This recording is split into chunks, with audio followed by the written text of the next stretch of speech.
ప్రమాదం ఉండే. కేసీఆర్ గెలిస్తే ఏం ప్రమాదం జరుగుతుండేనో నేను 1-2 సభలలో ప్రచార సభల్లో చెప్పిన.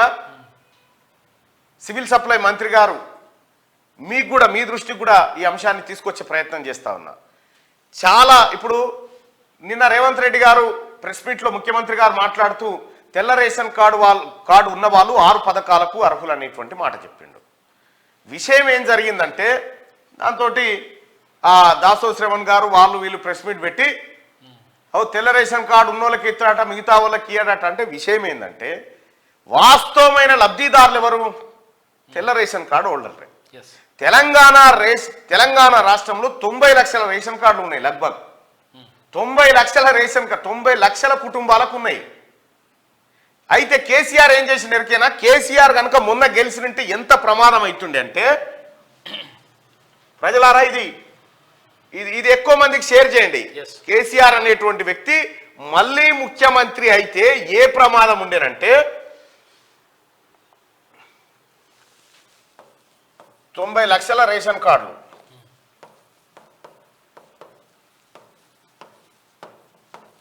90 లక్షల రేషన్ కార్డులు ఉండే. కేసీఆర్ ఏం చేసిన ఎరికైనా ఈ 9.5 ఏళ్ల కాలంలో ఒక్కరికి కొత్తగా రేషన్ కార్డు ఇయ్యలే. ఒక్క రేషన్ కార్డు కూడా ఇయ్యలే. అది ఇయ్యకపోగా కేసీఆర్ ఒక కుట్ర తెరలేపిండు. కాంగ్రెస్ పార్టీ గెలిచి కేసీఆర్ ఓడిపోవడానికి ఒక మంచి ఏం జరిగిందంటే, అసలు తెల్ల రేషన్ కార్డు అర్హత ఏంటి?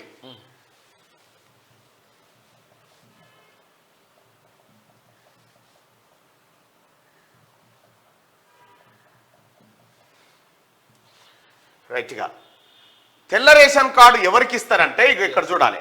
As a result and also considering the pandemic situation the government removing that clause, he said the eligibility for a person to get a white ration card is that his or family annual income ఎంత ఉంటుండే అప్పుడు below 2 లక్షల లోపు ఆదాయం ఉన్న వాళ్ళకు urban ఏరియాలో, 1.5 లక్షల ఆదాయం ఉన్నటువంటి వాళ్ళకు రూరల్ ఏరియాలో తెల్ల రేషన్ కార్డు ఇవ్వాలనేది రూల్. పట్టణ ప్రాంతంలో 2 లక్షల వరకు, గ్రామీణ ప్రాంతాల్లో పాండమిక్ సిచ్యువేషన్ లో ఈ అంశాన్ని తీసేసి అందరికి ఇచ్చినప్పటికీ అయితే వాస్తవం ఏంది? తెల్ల రేషన్ కార్డు ఎవరికి ఉంటుందంటే 2 లక్షల లోపు ఆదాయం, పట్టణాలలో బతుకుతున్న వాళ్ళ కుటుంబాలకు 2 లక్షల లోపు ఆదాయం ఉన్న వాళ్ళకి తెల్ల కార్డు, గ్రామీణ ప్రాంతాల్లో బ్రతుకుతున్న కుటుంబాలకు వార్షిక ఆదాయం అంటే ఏడాదికి 1.5 లక్షల ఆదాయం ఉంటే లోపు ఉంటే వాళ్ళకు తెల్ల రేషన్ కార్డు ఇచ్చేటోళ్ళు.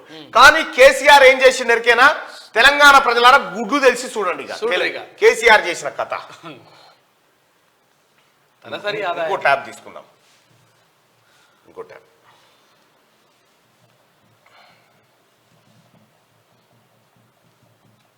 పరిక్యాప్టా, ఎవరికి అర్థం కాకుండా పరిక్యాప్టా అంటాడు.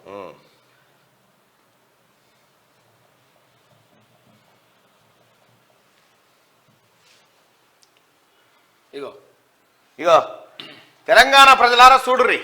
Hyderabad Telangana per capita income grow అంటే పర్ క్యాపిటా అంటే ప్రతి తల మీద ఇగో 3,17,000 రూపాయల దాకా ఆదాయం ఉందని చెప్పుకుంటూ వచ్చిండు సారు. 3,17,000 రూపాయలు ఒక తలకే ఆదాయం ఉంటే, ఒక ఇంట్లో 4 ఉంటే దాదాపు ఒక 15 లక్షల రూపాయల ఆదాయం వస్తుంది. 15 లక్షలు 14 లక్షల రూపాయల ఆదాయం అవుతుంది. మరి తెల్ల రేషన్ కార్డు ఎంతకి ఇస్తారు? అర్బన్ ప్రాంతాల్లో 2 లక్షలకు, గ్రామీణ ప్రాంతాల్లో 1.5 లక్షలకు. మరి కేసీఆర్ పరిక్యాప్టం అనేది అద్భుతంగా పెరిగింది దేశంలో. నేను నెంబర్ 1 అని ఎందుకు అంటుండంటే, మళ్ళా కేసీఆర్ గెలిస్తే ఈ 90 లక్షల రేషన్ కార్డుల పనిచేసేటోడు. ఆదాయం పెరిగినాక ఇంతలోపు ఉంటేనే ఇస్తారా మీకు రేషన్ కార్డు అని చెప్పి ఆ రేషన్ కార్డుని ఎత్తేసే ఉపాయం చేసిండు సారు. ఇప్పుడున్నటువంటి కాంగ్రెస్ ప్రభుత్వం ఏం చెప్తా ఉందంటే 6 గ్యారంటీల స్కీమ్ ను తీసుకొచ్చి ఫస్ట్ మీరు రేషన్ కార్డు అప్లై చేసుకోండి. నిన్న క్లియర్ గా ముఖ్యమంత్రి రేవంత్ రెడ్డి గారు ఒక మాట చెప్పిండు. ఇప్పుడు వాస్తవానికి ఎంత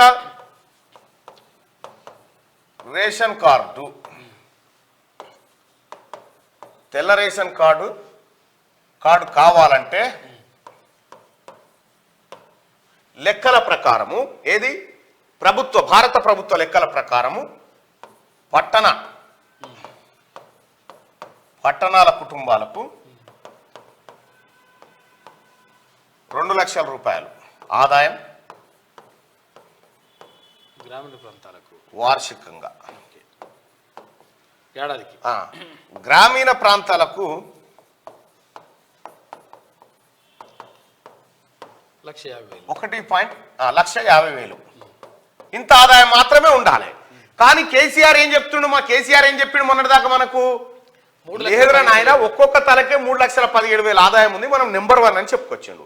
ఒకవేళ అది నెంబర్ 1 అయితే ఈ తెల్ల రేషన్ కార్డు ఉన్నటువంటి 90 లక్షల కుటుంబాలకు అనర్హులుగా ప్రకటించే కుట్ర చేసిండు కేసీఆర్.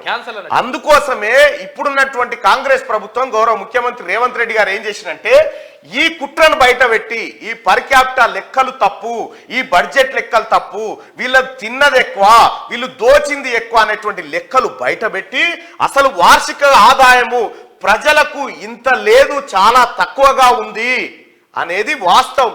డంబాచారాలకు ఎత్తులకు పోవద్దు, వాస్తవమైన బడ్జెటే పెట్టాలని నిన్న ఒక పెద్ద మాట చెప్పిండు. దాని అర్థమైంది మన కేసీఆర్ ఏం చేసేదంటే 10 రూపాయలు జేబులు ఉన్నాయి అనుకో 100 రూపాయల ముచ్చట చెప్పేది, 100 రూపాయల ముచ్చట చెప్పేది, 10 రూపాయల జేబులు ఉంటే ఖర్చు పెడతారంటే పైసలే లేకపోయా. అయితే ఈ 100 రూపాయల ముచ్చట చెప్పుడుతో ఈ 100 రూపాయలు తలా పంచుకుంటూ వచ్చిర్రు. ఏవిరా పైసలు అంటే లేవు, వస్తే పెడతాం, ఇట్లా చేసిండు. వాస్తవం ఏంది, ఇప్పుడు ముఖ్యమంత్రి రేవంత్ రెడ్డి గారు ఏమంటా ఉన్నారు, ఈ 10 రూపాయలు ఉంటే ఇగో 10 ఉన్నాయని ప్రజలకు చెప్పండి, డంబాచారాలు చేయకండి, ప్రజల్ని మోసం చేయకండి, వాస్తవమైన బడ్జెటే పెట్టండి అని చెప్తుండు. దీంతో ఏమైతుంది, ఇప్పుడు మీరు మీ పర్ క్యాపిటా మీ లెక్కలు ఏవైతే కేసీఆర్ చెప్పిన బోగస్ లెక్కలు ఉన్నాయో ఇవన్నీ తగ్గిపోయి మీ రేషన్ కార్డులు మీకుంటే ఎవరైతే ఇంకా రేషన్ కార్డులు లేని నిరుపేదలు ఉన్నారో ఆ కొత్త వాళ్ళకు మళ్ళీ రేషన్ కార్డులు వస్తాయి.